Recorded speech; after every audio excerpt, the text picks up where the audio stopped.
The moment Savannah's lips brushed mine in the dim glow of the empty office, I froze like the floor had dropped out from under me. 10 years of swallowing every glance, every late-night thought, every quiet ache while I organized her calendar and pretended I was just the reliable assistant, all of it cracked open in a single heartbeat. "We can't," I whispered, pulling back, but my hands stayed on her arms like they had a mind of their own, and the look in her eyes told me it was already too late. The city lights of Manhattan flickered through the floor-to-ceiling windows of Pinnacle Marketing's 23rd floor suite. It was past 1 in the morning, the rest of the team long gone after we closed the biggest campaign of the year. Savannah had kicked off her heels hours ago, her dark hair falling loose from its usual sleek bun. She'd laughed at something I said, something small and stupid, and then suddenly she wasn't laughing anymore. She stepped closer, the scent of her vanilla perfume mixing with the faint coffee stain on my blouse, and the world narrowed to the space between us. I was Whitney Hayes, 32 years old, still single, still hiding, still terrified. Savannah Reyes, 38, head of the agency, the woman who could make or break careers with one raised eyebrow. For a decade I'd watched her from 2 feet away across conference tables and shared taxis, memorizing the way she tapped her pen when she was thinking, the tiny scar above her left eyebrow from a childhood fall.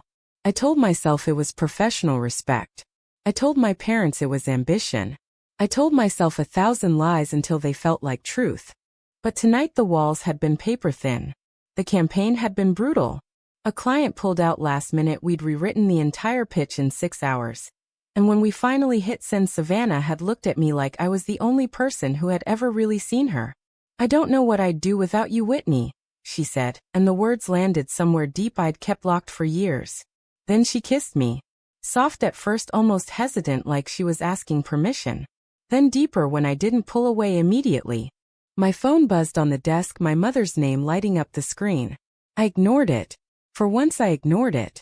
But the second our mouths parted, reality crashed back in. "Savannah, this can't happen." My voice shook. "You're my boss. My family, they'd never." She stepped back, running a hand through her hair, eyes searching mine. 10 years, Whitney. 10 years of you looking at me like that and looking away. Tell me I'm wrong. I couldn't. Because she wasn't wrong. Outside, the wind howled around the skyscraper, rattling the windows like it knew every secret I'd buried. I grabbed my coat, fingers trembling. "I need air." I was already moving toward the elevator when her voice stopped me. "Whitney, wait." I turned. She was standing there barefoot in the middle of the office, the city skyline framing her like some kind of modern painting. "Whatever happens next, we face it together. No more hiding. Not from each other." The elevator doors closed on her face and I sank against the mirrored wall, heart hammering so loud I could barely hear the ding of each floor. 10 years. 1 kiss. And everything I'd sacrificed to keep my parents happy, my church-going childhood, my carefully constructed straight life was about to burn. I didn't know the fire had already started. Down on the street, the cold March air slapped my cheeks. My phone buzzed again. This time it was a text from my sister. "Mom saw your Instagram story from the office party last week. She's asking why you and Savannah look so close. Call her." I stared at the screen until the letters blurred. The past wasn't staying in the past anymore. By the time I reached my apartment in Brooklyn, the text messages had multiplied. My mother, 3 missed calls. My father, 1 curt voicemail. "We need to talk about your priorities, young lady." I dropped my keys on the counter and slid down the wall until I was sitting on the cold tile. The taste of Savannah's lipstick still lingered on my mouth like evidence I couldn't erase. At 8 the next morning, I walked into the office like nothing had changed. Same gray blazer, same tight smile, same clipboard. But everything had changed. The open plan floor buzzed with the usual Monday energy, yet eyes followed me. Lisa from accounting gave me a strange little smirk. Marcus, the creative director who'd always flirted harmlessly, now avoided my gaze. I told myself I was paranoid. Savannah's door was closed. Through the glass I saw her on a call, pacing the way she did when numbers weren't adding up. She caught my eye and the corner of her mouth lifted just enough to send my stomach flipping. I looked away first. By 10 o'clock the rumor had grown legs. I overheard it in the break room. "Did you hear Reyes and Hayes were here till 2 last night? Alone." A giggle. Bet that campaign wasn't the only thing they were working on. My cheeks burned. I dumped my coffee and walked out. At lunch, Savannah texted my office. 5 minutes. She closed the door behind me, the blinds already drawn. Someone saw us through the window, she said quietly. Night security guy mentioned it to HR this morning. They're not making it an issue yet, but, she exhaled. Whitney, I don't want to hide anymore. Not if you don't. I wanted to say yes. God, I wanted to. Instead, I heard my mother's voice from 10 years ago echoing in my skull. Flashback hit me so hard I gripped the edge of her desk. 10 years earlier, almost to the day. I was 22, fresh out of college, clutching my resume outside this very building. Savannah had interviewed me herself. She wore a navy suit and smiled like she already knew I'd be trouble. After I got the job, we celebrated with cheap wine at a rooftop bar. That night she leaned in close and I felt it pull the spark. I almost kissed her right there. But my phone rang. Mom. Honey, your father and I are so proud. Just remember to keep your focus. No distractions. Especially not, you know.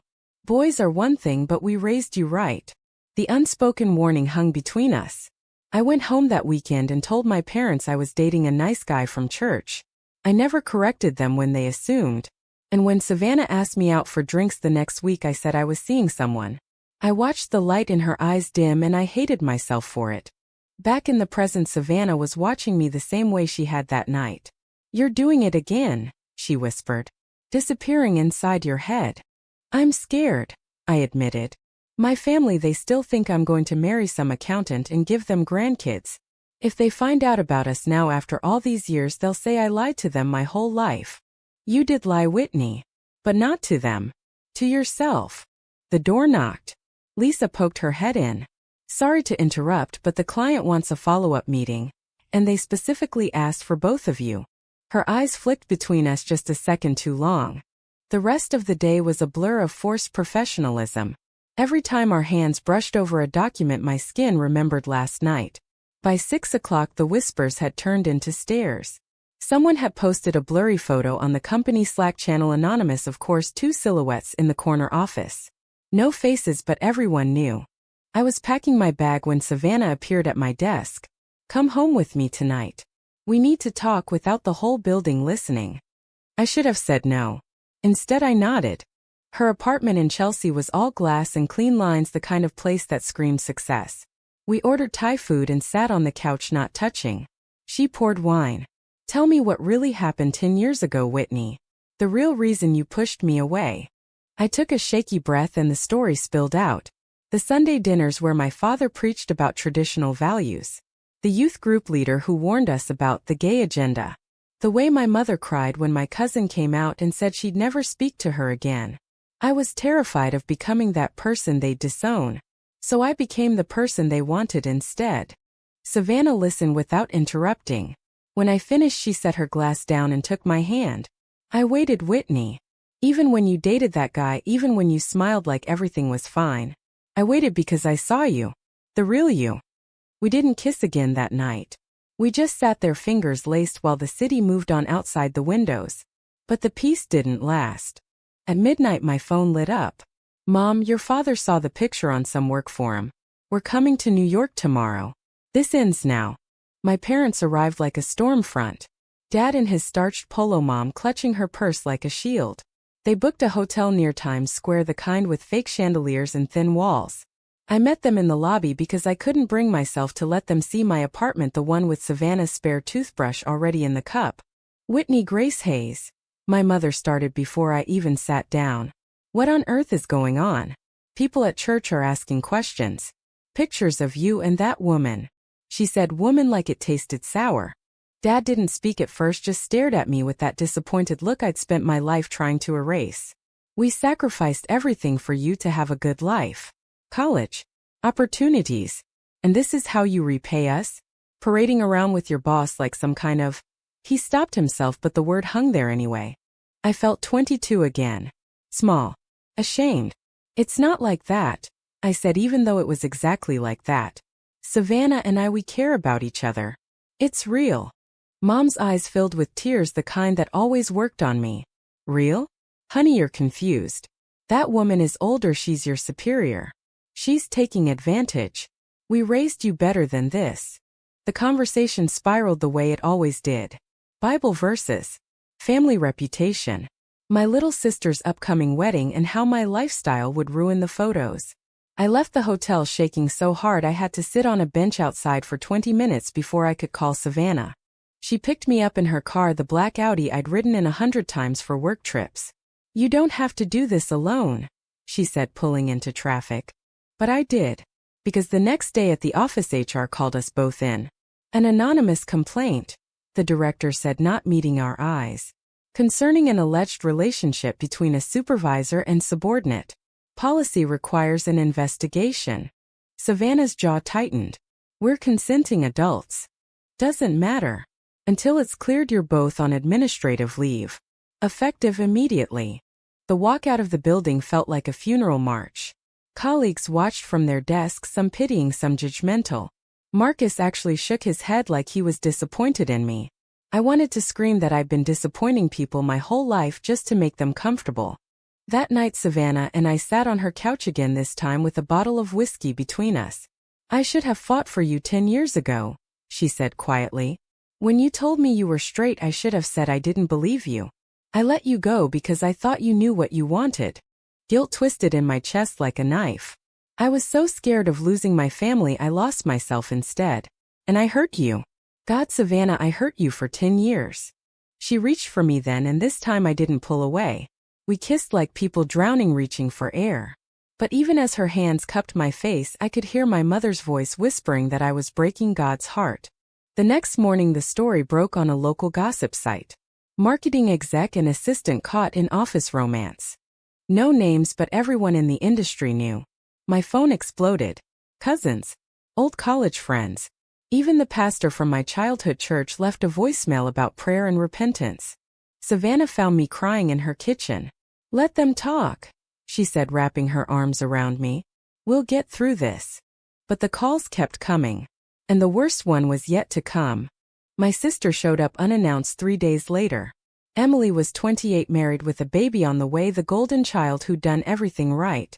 She stood in Savannah's doorway looking at the two of us like we were criminals. "Mom's not eating. Dad canceled their anniversary trip. All because of this phase you're going through." "It's not a phase, Em." My voice cracked. "It's who I am." She laughed bitterly. "Who you are.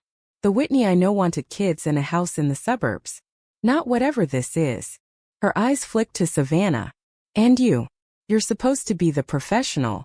Instead you're ruining my sister's life." Savannah stayed calm, but I saw her hands clench. "I love your sister.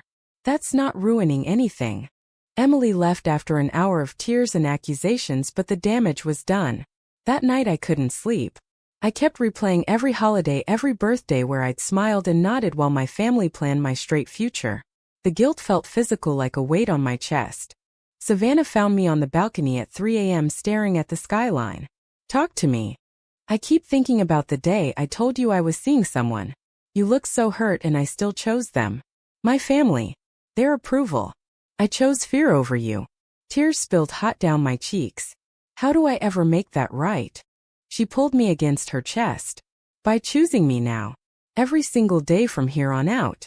The next afternoon we had our first real fight.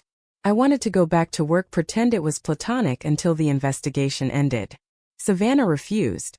"I'm not hiding anymore, Whitney. If they fire me, they fire me. But I won't pretend I don't love you." I yelled. She yelled back. Old wounds ripped open. I accused her of pushing too hard. She accused me of still being that scared 22-year-old. We both cried. Then we held each other on the floor like the world was ending. Outside, the media storm grew. A morning show did a segment on workplace romances. My name stayed out of it, but the photo from the office party circulated again, this time with circles around our heads. My mother called at dawn. "We're having an intervention. Tomorrow. Bring that woman if you must. But end this, Whitney. Please." I hung up and looked at Savannah. "I have to go." "I'm coming with you," she said. The drive to my parents' hotel was silent except for the GPS voice. When we walked into the suite, my entire family was there, uncles, aunts, even my grandmother. The air was thick with judgment. Dad stood first. "We love you, Whitney. That's why we're doing this. To save you from making the biggest mistake of your life." What followed was 2 hours of tears, prayers, and ultimatums. My mother begged me to go to counseling. My grandmother quoted scripture. Emily held her belly like my choices were already harming her unborn child. Through it all, Savannah sat beside me, hand in mine, never flinching. When it was my turn to speak, I surprised even myself. I spent 10 years trying to be the daughter you wanted. I denied who I was. I hurt the person I loved most. I'm done. I choose me. I choose Savannah. The room erupted. My father's face turned red. Then you're not welcome in this family anymore. We walked out together, Savannah's arm around my waist. In the elevator, I finally breathed. The guilt was still there, heavy and sharp, but beneath it something new was rising. Freedom. The office investigation cleared us 2 weeks later. Technicality, they said. No proof of coercion. But the damage was done. Half the team treated me like I had a disease. The other half whispered behind my back. Savannah took a demotion to protect the company image. I stayed her assistant because I refused to let them win. Community judgment came from everywhere. Old friends unfollowed me on social media. The barista at our favorite cafe suddenly forgot my order. Even the doorman in Savannah's building gave us side eye. I learned quickly that tolerance in New York was loud until it was your life on display. One night at a work happy hour, a former colleague cornered me. You know, people are saying you slept your way to the top. 10 years playing the good girl just to get the boss. Smart. His laugh was ugly. I walked away shaking, but Savannah found me outside. Let them talk. Their opinions don't get to define us. But the words stuck. At home, I stood in front of the mirror searching for the girl who'd once been so afraid she'd thrown away love. The guilt returned in waves. I'd hurt Savannah for a decade. I'd lied to my family. I'd lied to myself. Was I even worth redeeming? Savannah caught me crying again. Instead of comforting words, she handed me a plane ticket. We're going away. Just us. 2 weeks in California. No phones, no family, no office. You need to remember who you are without everyone else's noise. The trip saved us. We walked beaches, talked until sunrise, made love without fear for the first time. I told her every detail of the years I'd spent pushing her away. She told me about the nights she'd cried after I'd rejected her. We forgave each other in pieces. On the last night, she took my hand under a sky full of stars. I never stopped loving you, Whitney. Not for one day. Even when it hurt. Back in New York, the world had moved on a little. The gossip quieted. My sister sent a text. I miss you. Maybe we can talk. It wasn't forgiveness, but it was a crack in the wall. Still, the past wasn't done with me. The final confrontation came on a rainy Tuesday. My mother showed up at the office soaked and trembling. Security called me down. She stood in the lobby clutching a photo, the one from 10 years ago of Savannah and me at that first rooftop bar. I found this cleaning your old room, she said, voice breaking. You look so happy, Whitney. I told myself it was just friends. I ignored what I saw because I was scared too. Scared of losing you to a world I didn't understand. We sat in the cafe across the street. For the first time, my mother listened. Really listened. She cried when I told her about the nights I prayed to stop feeling what I felt. She apologized for the pressure, the silence, the conditional love. I thought I was protecting you. I was wrong. It wasn't fixed. Not completely. My father still wouldn't speak to me. Church friends still prayed for my soul. But my mother hugged me when she left. I want to meet Savannah properly. When you're ready. That night, Savannah and I stood on her balcony watching the rain wash the city clean. 10 years of secrets, 10 years of denial, 10 years of almost had led us here. The guilt would always be part of me, but it no longer owned me. I love you, I told her for the first time without fear. She smiled, the same smile that had started everything. Took you long enough. We kissed under the city lights, and this time the world could watch. Was it worth sacrificing 10 years of honesty for a family's approval, or should love have come first the moment we felt it?